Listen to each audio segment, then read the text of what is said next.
What's going on, everybody? Welcome back. Thank you for checking out this episode of the Keep Climbing podcast. Back again today, the P.C.D.L at Carshield Field here, and it's July. We're working through the tail end really of this development window for a ton of players. Really everybody except for professional players. You've got all the way down to youth, right? You got youth guys pretty much wrapping up if they haven't wrapped up their seasons already. You've got high school guys, that might go into the little bit of August here with some other events and things they're going to. These college guys all got to be back on campus, by the second or third week of August, So this last little bit of this development window, I've been jokingly saying to them all the last week or so, these are the couple weeks that separate the men from the boys.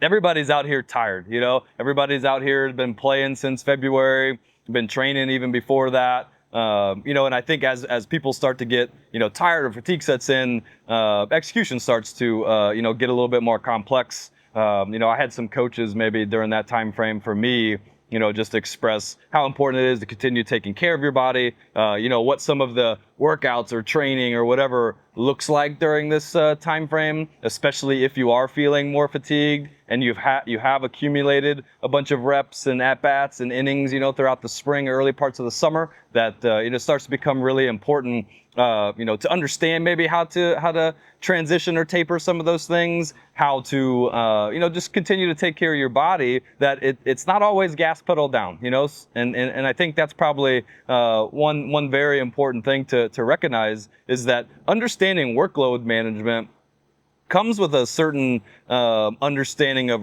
recovery cycles too. You got two different types of players, really. I always say you got players you kind of got to kick in the butt, you got to make them go, and you got players that you got to pull back the reins. So this time of year, the guys that you got to pull back the reins on, really want them to understand, what this looks like throughout this time frame, so we don't kind of run ourselves into fatigue issues here to the backside of this season, this development window. Like I said, today's video, this topic, what I really wanted to talk about, was the structure of our league here, why we do it, where it came from, some different aspects like that. This league, the P.C.D.L stands for the Premier Collegiate Development League. Okay, and for us, it's 18U committed high school seniors through all the way through anybody that has college eligibility left, and our oldest player in the league right now is 23 years old. Okay, so it's got a wide variance there of different demographics.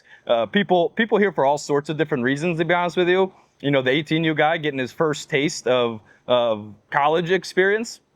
And I think that can be really important too. What I tell those players is what a great way to kind of knock the green off, if you will, before you get on a college campus. Because from the minute you get on a college campus, whether you like it or not, you're being evaluated. So you get to kind of get your feet wet in here a little bit and not be evaluated. Obviously, everybody here from a very genuine place just wants to help you get better. And I don't think that that's not true in the college, realm, college atmosphere. But certainly there's a level of being evaluated once you get there too, because they're always trying to recruit somebody. They're recruiting somebody to come in, whether it's to complement and add to what you're doing on the field and with their team, or if that's ultimately to replace you. And I think understanding that, dynamic when you come in is really important. So really good opportunity, come in here, knock the green off. All the way to the older guys that they've been through this a lot of different ways, their journeys twisted and turned and ultimately led them here to take advantage of this development window. And that's really why I started talking about all that at the beginning of this episode, is that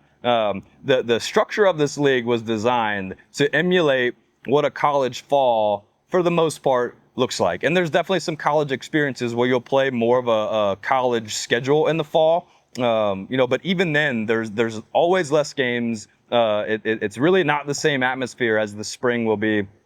And, my time at Mizzou, this is exactly what we would do. We would play a 3-game series every single week, right? So for the PCDL, we play all Mondays, Tuesdays, and Wednesdays. And, the other days of the week are spent, working on development things that you need to work on, right? Everybody that comes to the league gets an assessment, gets a strength assessment. If they're pitchers, they get a pitching assessment. If they're doing the hitting program, they get a hitting assessment. They really identify within their game from a performance standpoint what they need to work on so that we can really balance within the game schedule what types of things and tools do we need to continue to build to be successful at their level or the next level they're wanting to get to, and then balance that with actually applying it on the field, because those two things can be very different. You know, our goal is never to build bullpen heroes or cage batting practice heroes. It's all about how we apply it to the game. You know, our core values, our core pillars for P3 is definitely assess, prescribe, train, and then win. And I really harp on that win portion of it, because I think especially in the facility atmosphere, it can get really lost sometimes that, our goal is not for them to throw their best bullpen in the facility. I tell guys all the time, if we do that, then we did something wrong. Like your best outing should come out on the field late in the year when it matters and actually results, in wins and in success and in hopefully the accomplishment of that next opportunity that you're seeking, So the game format is like that totally on purpose, actually to control the competitive reps of all of this. I describe to people, the development journey is, if you think about it in like a pie chart, certainly the different sections of the pie ebb and flow based off of what calendar month of the year that we're in, but sometimes they can be way too consumed by certain sections. Competitive reps is an important section of that. Your training and your weightlifting and your arm care and your bullpens is an important section of that. Your sleep and recovery and nutrition is all very important sections of that. And as many months as we can keep that in a very even sections, the better, right? And so go back to that experience at Mizzou that I had. And this isn't specific to Mizzou or anywhere. This is what it looks like at upper level baseball to take advantage of as many months of development as you can, right? You've got 3 days of really high competitive, experiences and environments and reps like this. And then you've got 3 to 4 other days that you're doing, very high intensity performance objectives, back in the gym, back in the weight room, back in the lab, if you will. And balancing all of that is extremely critical to take the biggest strides you can, because also at the end of the day, we're in Missouri. We live in a cold weather state that, we can't play games in December outside in January and February, and balancing that, balancing the big picture workload throughout the whole year, along with, kind of balancing what it looks like day to day, week to week, month to month, and trying to keep the development pie chart there as balanced as we can is your best way to balance building the tools and your engine that you need to be successful at your current level and the level that you strive to get to, along with still learning how to apply those things in a game-like setting. That become very important. And one of my biggest messages to these guys, I say it every single year on opening day, that look, this train and play format, okay, that's what we've called it, because I wanted to kind of put some branding or some marketing out about, what it is. I think when you say train and play, you understand that it should be kind of a 50-50 deal there. It should be even, and I think too often we're probably too heavy on the train side, or we're too heavy on the play side, right? I tell all these guys on opening day that this format only works if you do. And what I mean by that is that if you're not bought in to the other 3 days or 4 days being just as important as the first 3 days of your week, then it won't work. And that's my message to them to really hopefully set the tone coming into the summer, that these 3 days are just as important as the next 3 days or 4 days, if you will.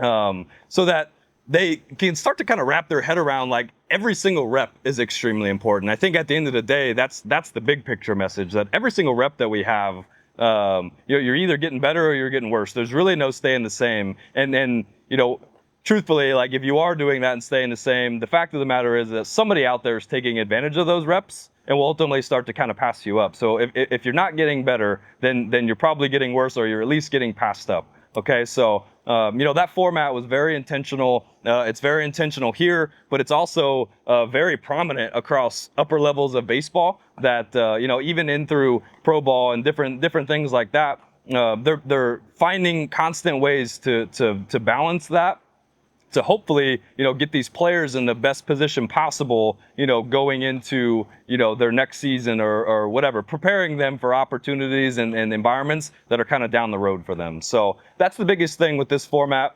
My biggest message to all these players, in this schedule is something that is very individual, I think, through the training environment in this for us. But the players all need to figure out, what it is they need to get better at. They need to have goals. They all have their own injury history. What we try to do from a training format standpoint is assess them early on, help them figure out where they're at, where they want to go, and help them balance a schedule so that they can maximize those opportunities, right? So the back half of this week, I'll kind of give you two different examples, maybe what it looks like for a position player, what it looks like for a pitcher.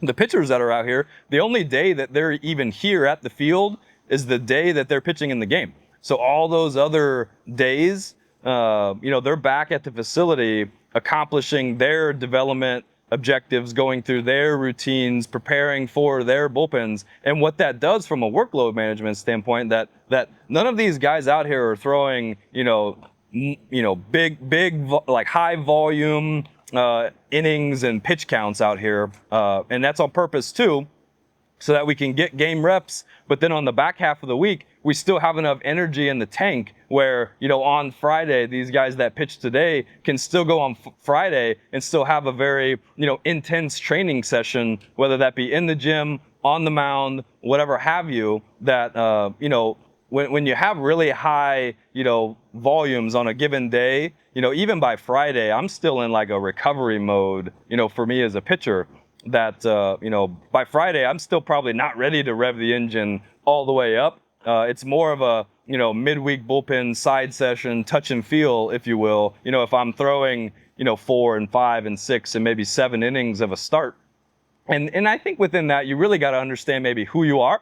Because if you're somebody that is in this environment and at this stage of your career and your goal, you've got the tools maybe to be successful at that level, or make it to the next level already, then you probably do need to go out and learn how to turn the lineup over 3 times and learn what it takes to like really pitch fatigued like that at the end of a baseball game. And there's plenty of other leagues out there for you to accomplish that. This format is really to help balance that, and in theory, this game day for them will always be the highest intensity day of the week, because you just can't replace the adrenaline and the feeling that comes with being out on the mound and having a hitter in there, having an umpire in there, and it being go time, if you will. But ultimately, to get them a little bit closer to like 2 medium days a week, 2 moderate intensity days a week, mainly just so that you don't burn up all the energy that you have to give on a given week, on one particular day, right? So coming back like later in the week, they'll be able to really go through, some days and objectives of things to ultimately help, build up their whole engine. Everybody that comes to us that's a pitcher wants to throw harder. And even if they already throw really, really hard, you jokingly sometimes ask them, like, would you like to throw 2 miles an hour harder? Everybody says yes, even if they throw 97, So now those goals definitely change if you've already got, a higher velocity that you can sustain for a long time, but at the end of the day, like the energy level, the intensity level in this format really helps them control that and balance, the beginning of the week objectives versus the end of the week objectives. And then as far as the position players are concerned, at-bats are extremely important in this game, and accumulating enough at-bats to see enough pitches, live pitches, especially from pitchers, at your particular level, is extremely important. And our guys do a really good job of making sure that guys are getting enough at bats, but there's still plenty of things, on a Thursday, Friday, Saturday, and even Sunday, training schedule that all the position players can work through. From a defensive standpoint, they're usually a little bit, I'm going to say smaller, but I think what I mean by that is a little bit more fundamental, of those reps and experiences, to work through some short hops, to work through some ground balls, to work through some things in the cage, that are probably a little bit more routine based and probably a little bit more like finer nuance of the skills side of things, but the biggest correlations that we have to pitching velocity or exit velocity or bat speed or whatever have you, performance metrics that ultimately help you build the tools that you need to be successful out on the field. And like we've talked about in previous episodes, to continue to get the opportunity at next levels, don't really happen on the field.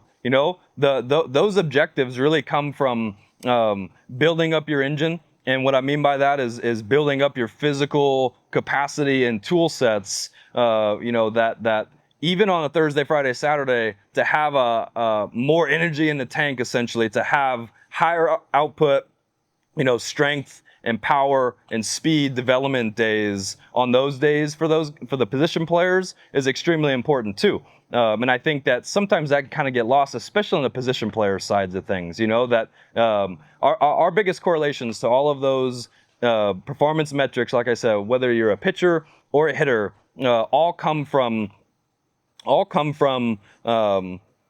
your physical capacity, right? Like what your strength and we're testing with force plates and biomechanics and things of that nature. I jokingly tell people all the time that our big fancy biomechanics software that people think is to come in and break down your mechanics, and it certainly is, but even that tool shows us that the highest correlating thing to the velocity that everybody wants to build from that comes from body comp, body mass, body size. And ultimately, we all know you can't really affect, how tall you are. Your genetics dictate that, but every single one of us can dictate, what our body mass looks like. And I think, not just overall get as big as you can, because there's a balance there. There's definitely a nonlinear kind of correlation there where, too big without being able to move fast, is detrimental. Obviously, then everybody playing baseball would look like a bodybuilder, and that's just not true. Your ability to be strong enough, while still being explosive enough, to work through your movements. All these movements out here are very, short burst, explosive movements, So we try to take this calendar and this schedule to maximize this time for people through this specific development window. And when I talk about this specific development window, I really mean like once your spring ends and like when school starts back up, specifically for these college guys, that historically, especially when I was going through it, really your only two options were, go play in a league where you're going to throw 50 plus innings, or get, tons of at-bats and there's games every day, to staying back on campus and you get zero competitive reps. So it's meant to be a really good hybrid league, and I think one of the other big critical things that, at least this format helps our guys do is all the games are out here. They're in the exact same location. It limits travel. All the games are at 10 to 11 o'clock. The ability to not have to travel and get really good sleep schedules, being able to eat and hydrate in an appropriate way. What I said earlier about understanding the workload dynamics also really comes through, comes into play with the recovery cycles and understanding all that. So not only are we helping control the training and the output section to that, but we're really helping control the recovery cycles that, again, if guys are really maximizing it, they're maximizing all those opportunities to build their tools while still being able to apply it to the game out here. In a very obvious use case scenario is whatever they're working on in the cage on Friday, they get the opportunity on Monday to come out here and actually roll it to the game and see how it's working, and see how, get some opportunities to do it in a game before they get on campus again. And now they're starting getting evaluated how they're doing it on the field. And the same thing's true for the pitchers, So, if they're working on a new slider grip or whatever have you in a Friday bullpen session, the next time that they get to come out here and pitch, they get to directly apply it to the game and see how it works. Because ultimately, where they're going to be evaluated when they get, to that next stage of their career is going to be out there on the field by their coaches, by the recruiters. So really, really cool time for us. I always tell people it's the most fun time of year for us. A lot more going out on the field and real baseball, if you will. We all love it and enjoy it. And I think this summer's been a really good experience for us and hopefully for all the players too. So I hope that teaches, sorry, excuse me. Hope that teaches you something about, what your schedule looks like and can help you kind of compare where you're at and where you're going, what you need to do through this, cycle this next time. But that's some of the thoughts maybe that are going through our head to help our guys continue to develop, train, and compete, and ultimately win on the field. Whether that's specifically, in outs or wins on the field, or if that's an opportunity that they're seeking on down the road. So really appreciate you guys checking out this episode. If something doesn't make sense, feel free to drop a comment. Love to talk more about it. Got any ideas on future topics? You can drop one down in the comments for us below. Like, comment, subscribe, and thank you guys for checking out this episode of the Keep Climbing podcast.